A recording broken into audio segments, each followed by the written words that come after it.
सभी मित्रों को प्रेम भरी राधे राधे। प्रेमानंद जी के पास नवयुवक आ रहे हैं और लगभग बताया जाता है कि रोज ये प्रश्न आते हैं।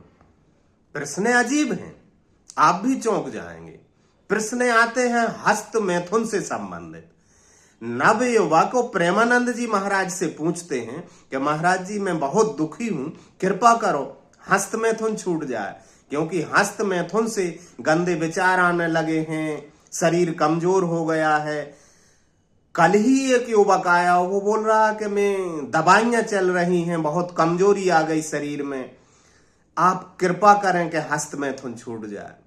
अब क्या प्रेमानंद जी महाराज हस्त मैथुन के या विशेषज्ञ हैं जो उनसे पूछने चले आते? अरे करते आप हो हस्त मैथुन, वो पूछने चले आते हो प्रेमानंद जी महाराज से। और किसी कृपा से थोड़ी ये छूटेगा, ये तो तुम्हें छोड़ना है। आदत तुमने बनाई है तो आदत के विपरीत आदत भी तुम्हें ही बनाना पड़ेगी। साधु संत कोई हस्त मैथुन विशेषज्ञ हैं, सेक्स विशेषज्ञ हैं जो पूछने चले आते हैं। और साधु संत भी अक्सर इससे बढ़ती भी है आदत,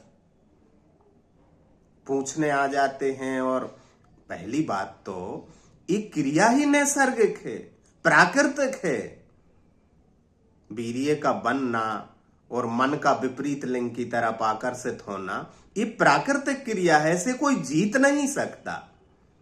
क्योंकि परमात्मा की बनाई हुई है सेक्स, काम शक्ति परमात्मा ने बनाई है। कथाएं नहीं सुनते कि कामदेव ने ब्रह्मा को भी मोहित कर दिया, तो ब्रह्मा अपनी बेटी के पीछे भागा, संध्या के पीछे भागा। किसको मोहित नहीं किया काम ने? पावर है वो, उसका एक और नाम है मार। उसकी मार सहन नहीं होती। और इसमें गलत भी नहीं है। हस्त मैथुन तो बहुत गलत है, लेकिन सेक्स गलत नहीं। नैसर्गिक हो, अपने लाइफ पार्टनर के साथ हो। हस्त मैथुन से तो क्योंकि हस्त मैथुन नपुंसकता का पूर्व होता है, तो हस्त मैथुन से बचने का कोई किताबी उपाय नहीं है और उससे जीता भी नहीं जा सकता। ये तो पक्का है कि पृथ्वी पर कोई पैदा नहीं हुआ जो काम को जीत ले। ये सब कथाओं में मिलता है कि काम जल गया, शिव ने काम को जला दिया। उसके गूढ़ अर्थ होते हैं। बिना समाधि को प्राप्त हुए कोई भी संभोग को नहीं जीत सकता। ओशो की एक किताब है संभोग से समाधि। तो बिना समाधि के कोई भी संभोग को नहीं जीत सकता। और अपने आप को अपराधी महसूस ना करें। हाँ, ये तो मैं अवश्य करूंगा कि विष की तरह त्याग दें हस्त मैथुन को, लेकिन जो विपरीत लिंग से संबंध बनाना है उसमें कोई बुराई नहीं है, कोई पाप नहीं। सृष्टि ही उसी, सृष्टि का आधार है सेक्स। परमात्मा ने बनाया ही इसलिए है। यदि हम जीत लें तो हम परमात्मा से बड़े हो जाएंगे। एक ही उपाय है कि हम समाधि को पालें। जब तक हम परब्रह्म परमात्मा को, सच्चिदानंद घन ब्रह्म को प्राप्त नहीं होते, तब तक जीतना असंभव है, 1000% असंभव है।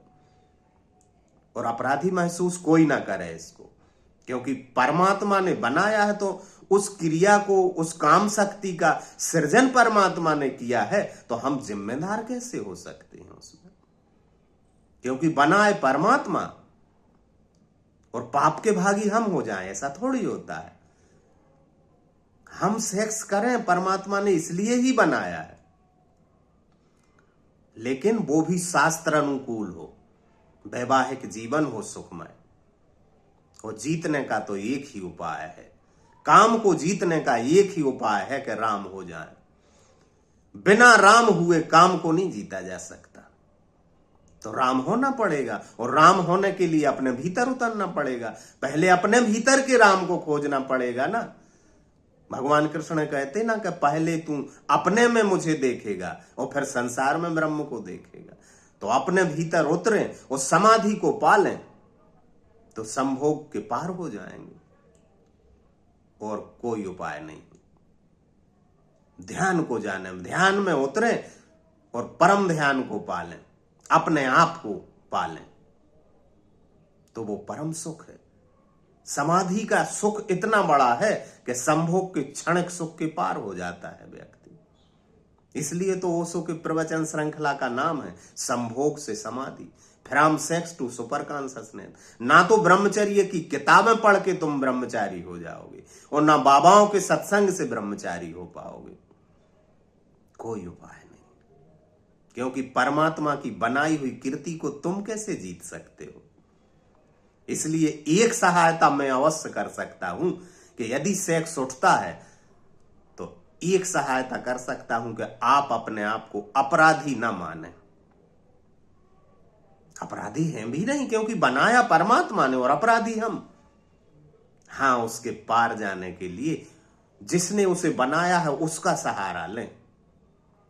बिना राम हुए काम के पार नहीं हुआ जा सकता। राधे राधे।